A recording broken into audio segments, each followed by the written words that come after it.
بسم الله الرحمن الرحيم الحمد لله رب العالمين وصلى الله على حبيبنا سيدنا محمد وعلى آله وأصحابه أجمعين. Je disais donc que après cette très belle récitation de la Burda, ce poème donc du Cheikh Sharaf ad-Din al-Busiri rahimahullah, on aimerait juste se taire et méditer sur ce que l'on a entendu. Pas nécessairement qu'on en a tout compris, pas nécessairement qu'on comprend tous les mots, mais on ressent quelque chose. On ressent un amour, l'amour que ce Cheikh al-Busiri avait pour le prophète sallallahu alayhi wa sallam. Et justement, on va parler ce soir de l'amour du prophète. L'amour du prophète n'est pas quelque chose de simple, c'est quelque chose de très très grand.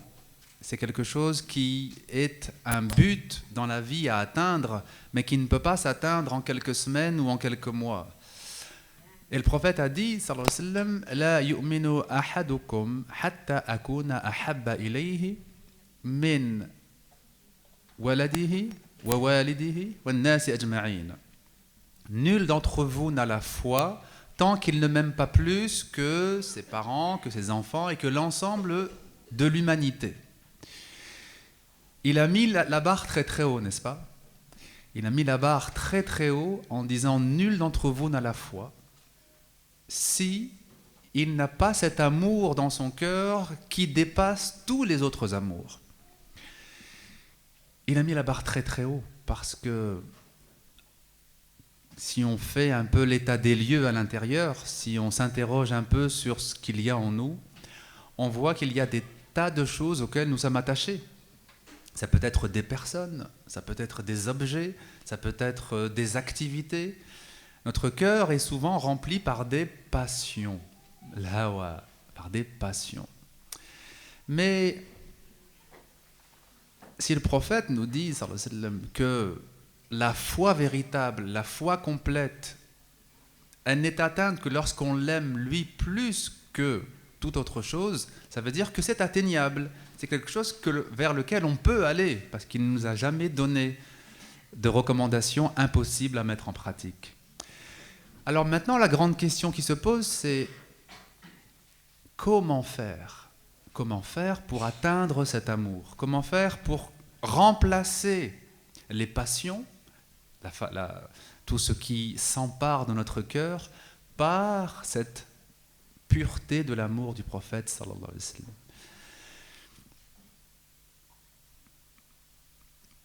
D'abord, il faut se rendre compte qu'il y a plusieurs formes d'amour.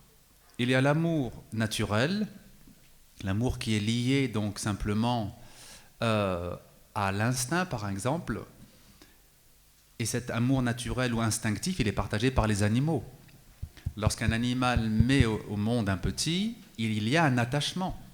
Il faut voir comment un animal est capable de se battre pour sauver la vie de son petit. Il faut remarquer par exemple ce qu'avait remarqué le prophète sallallahu alayhi wa sallam. Un jour, devant ses compagnons, il voit une chatte qui entre dans un incendie pour aller sauver ses petits, et il dit Allah Ta'ala a plus de miséricorde, de rahma pour nous que cette chatte pour ses petits. Ça veut dire qu'effectivement l'attachement, l'affection, la tendresse, c'est quelque chose qui existe aussi chez les animaux, et ça existe bien sûr chez nous. Ça, c'est l'amour spontané ou naturel, par exemple, du lien maternel, du lien paternel.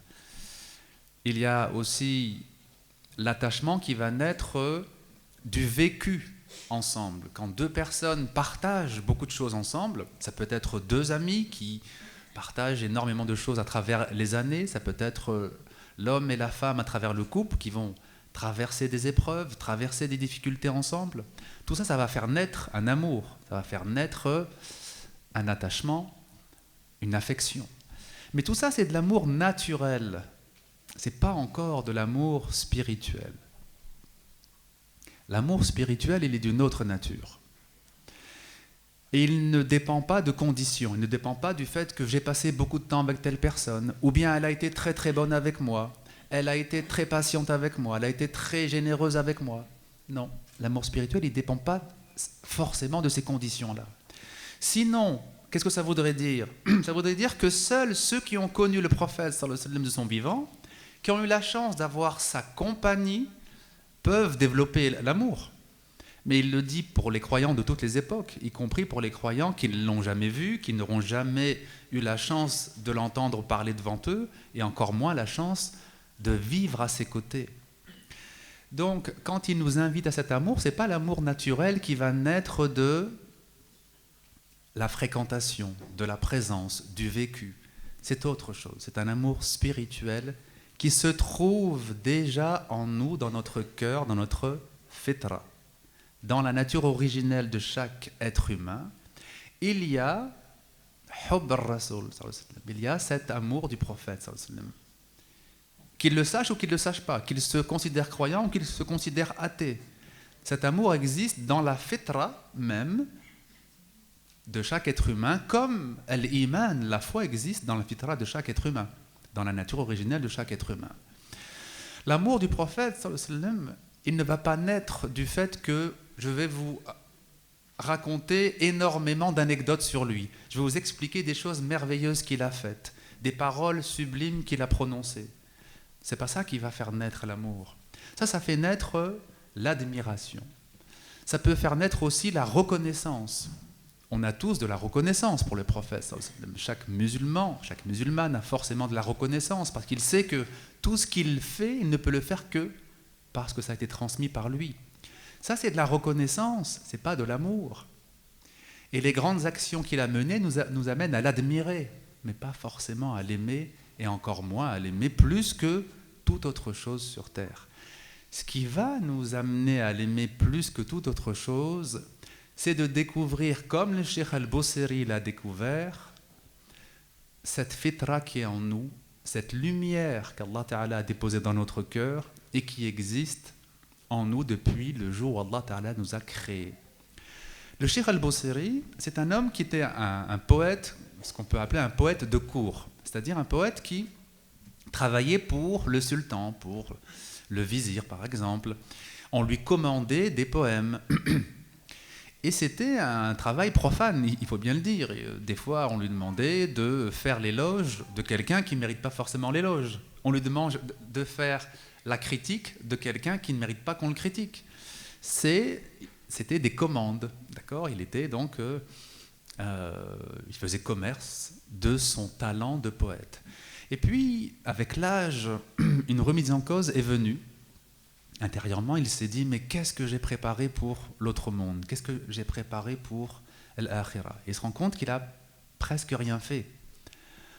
Et dans les vers qui ont été récités tout à l'heure, il dit j'ai négligé la sunna de celui qui veillait la nuit, c'est-à-dire le prophète qui faisait l'effort de cheminer vers son Seigneur. Lui il se rend compte que je suis âgé, j'ai pas fait grand-chose. Et puis la maladie arrive. Il est atteint de ce qu'on appelait Al-Falj. En fait, c'est un AVC, c'est un accident cérébral. Il a une hémiplégie, il est paralysé d'un côté, et cette paralysie lui permet de réfléchir, de méditer sur le sens de sa vie. Qu'est-ce qu'il a fait de sa jeunesse? Qu'est-ce qu'il peut faire maintenant qu'il est âgé pour se rapprocher d'Allah Ta'ala? Et puis, il a eu la chance de rencontrer Abul Abbas al-Mursi. Abul Abbas al-Mursi, c'est un grand maître spirituel de l'Andalousie qui a quitté son Andalousie pour s'installer ensuite à Alexandrie, là où était le cheikh Al-Boseri. Et quand il rencontre cet homme, il se rend compte que cet homme, la science qu'il a, le savoir qu'il a, ce n'est pas un savoir commun. Ce n'est pas le savoir de celui qui a étudié les sciences islamiques simplement. Il a une sagesse et ses paroles touchent profondément. Et ces paroles, donc, le touchent profondément et il comprend qu'il doit retourner vers Allah Ta'ala. Et que pour retourner vers Allah, qu'est-ce qu'il faut faire? In kuntum tuhibbuna Allah Fattabi'uni yuhibbukum Allah. C'est le verset qui nous a été récité tout à l'heure au début. Dit, si vous aimez Dieu, suivez-moi. C'est le prophète qui parle.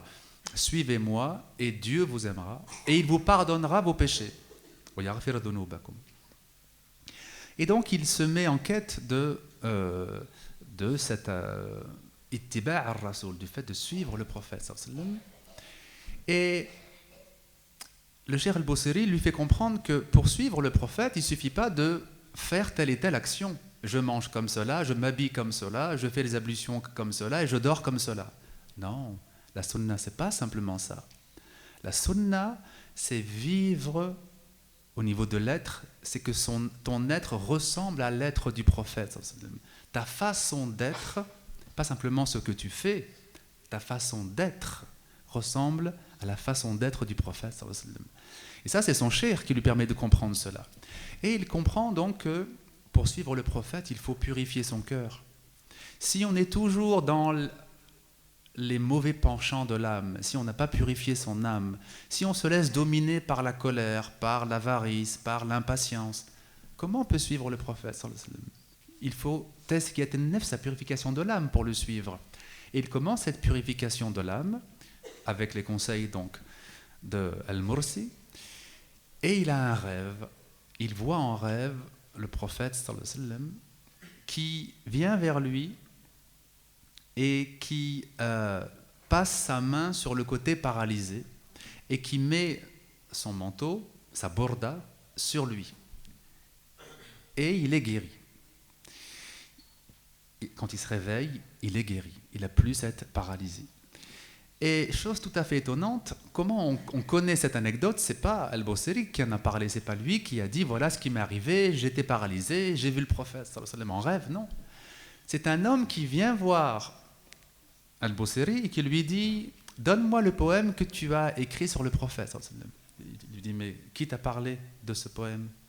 Il lui dit j'ai vu en rêve le prophète sallallahu alayhi wa sallam. Et il m'a dit que tu as écrit un poème sur lui et je voudrais que tu me le passes. Et il m'a dit que tu as été guéri de ta paralysie. Et donc le Cheikh Bosiri, voyant que cet homme a vu le prophète en rêve, il lui donne son poème, et c'est cet homme qui a parlé de ce qui est arrivé au Cheikh al-Bosiri et de sa guérison miraculeuse. Masha'Allah. Ces hommes ont compris que suivre le prophète sallallahu alayhi wa sallam, c'est possible si on suit son chemin de purification de l'âme. Parce qu'Allah Ta'ala, quand il parle de lui, il nous dit يُعَلِّمُهُمُ الْكِتَابُ وَالْحِكْمَةِ وَيُزَكِّيهِمْ.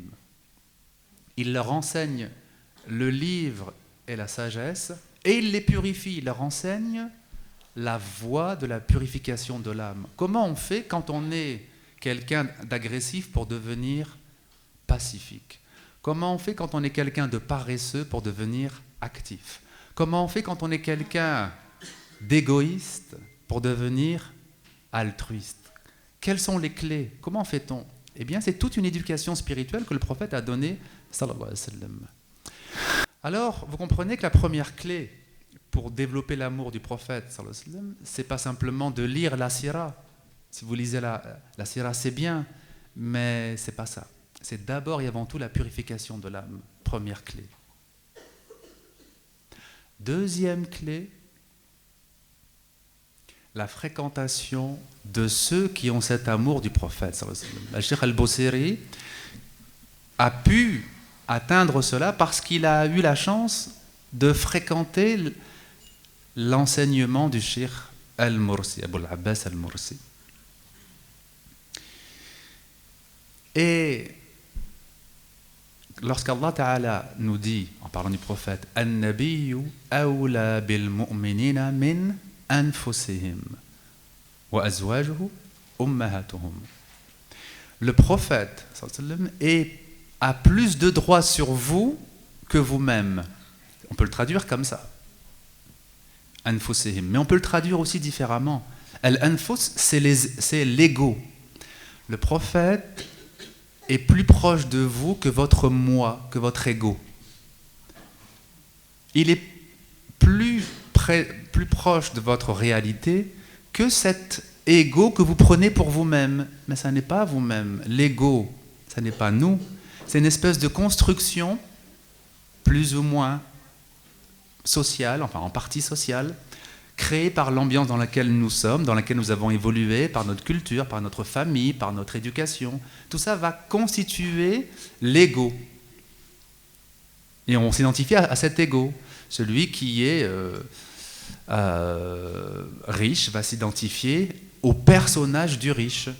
Celui qui est pauvre va s'identifier au personnage du pauvre.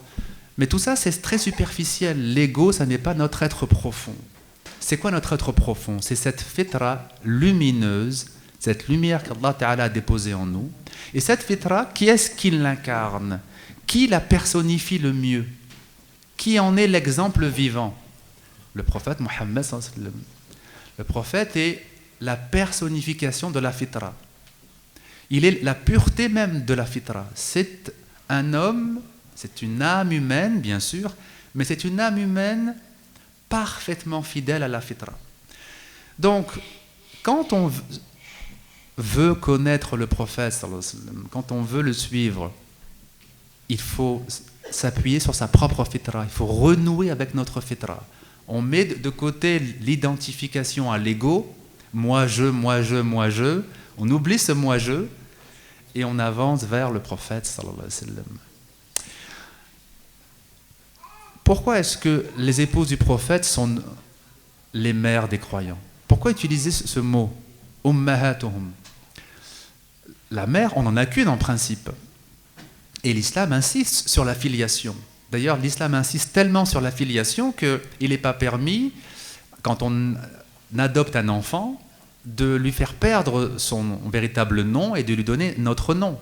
Il doit garder son nom parce que la filiation est importante. Mais là, on nous donne une nouvelle filiation, n'est-ce pas?